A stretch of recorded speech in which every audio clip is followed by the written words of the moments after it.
Similar to the unspoken rules we follow at school or work, NBA players created their own set of rules. These rules, though not officially enforced by the league, are still obeyed.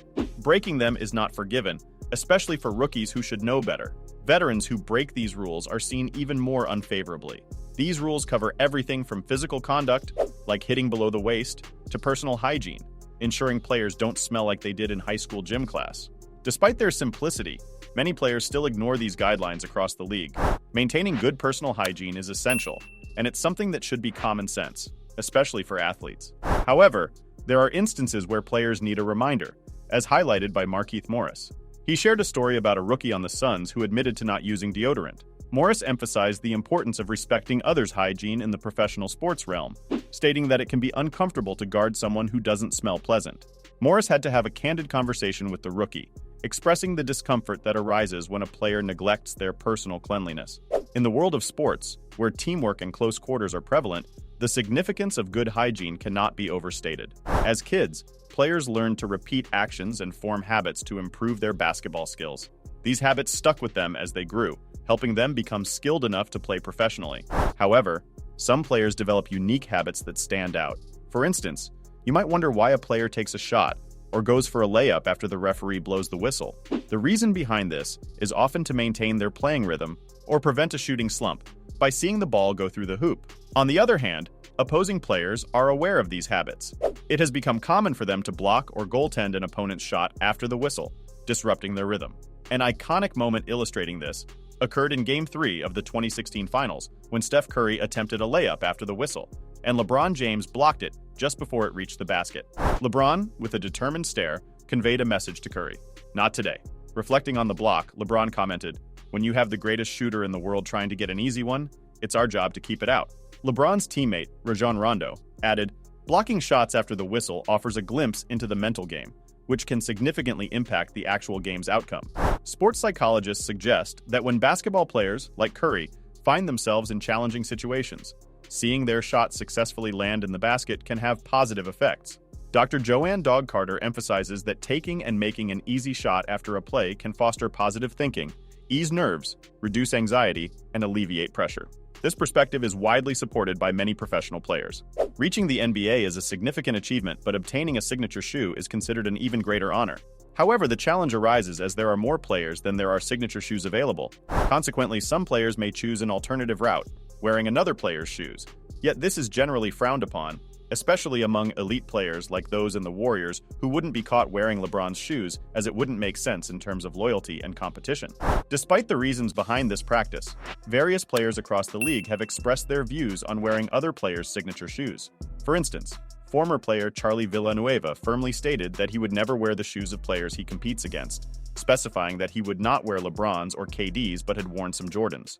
Similarly, Trevor Ariza rejected the idea outright, emphasizing that he would not wear anyone's shoes from the opposing team. Will Barton echoed this sentiment, explaining that he no longer feels comfortable wearing other players' gear since they are all part of the same league. One of the most impressive achievements for a basketball player is getting a triple-double, where they score double digits in 3 statistical categories like points, rebounds, and assists. This used to be rare, but now it happens more often.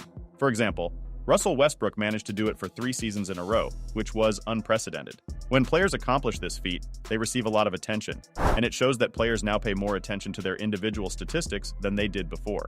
Other players and even opponents congratulate them for this accomplishment. However, there's an important unwritten rule: never fake a triple-double.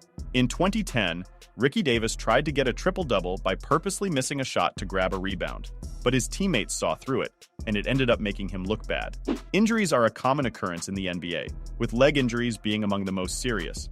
There's an unwritten rule among players to play hard, but also to be mindful of each other's safety, especially when it comes to legs. Even a small change in movement or landing can result in a career-altering injury.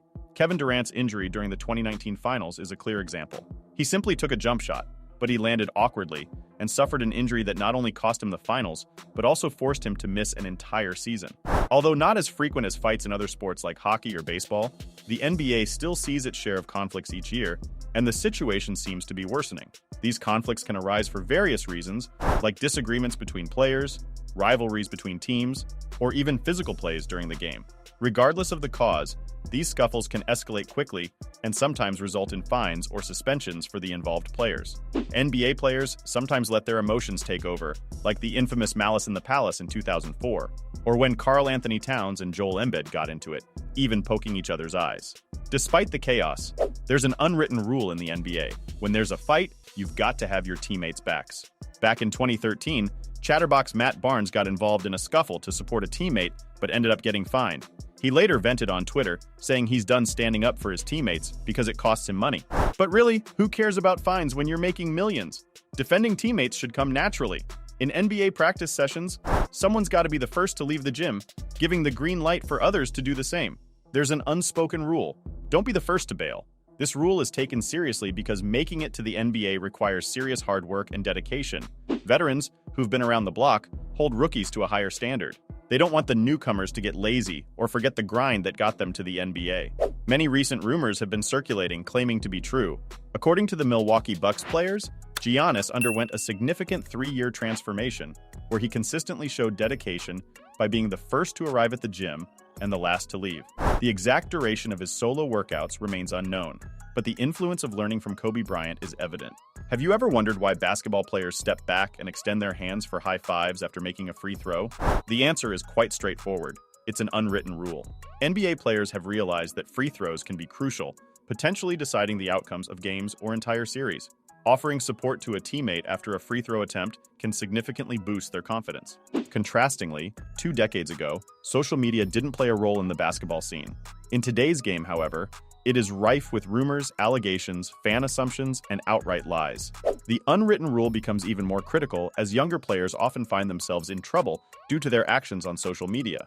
A prime example is D'Angelo Russell, who learned the hard way when he secretly recorded Nick Young discussing his infidelities, sparking feuds not only between Nick and Iggy Azalea, but also involving D'Angelo and the entire Lakers team.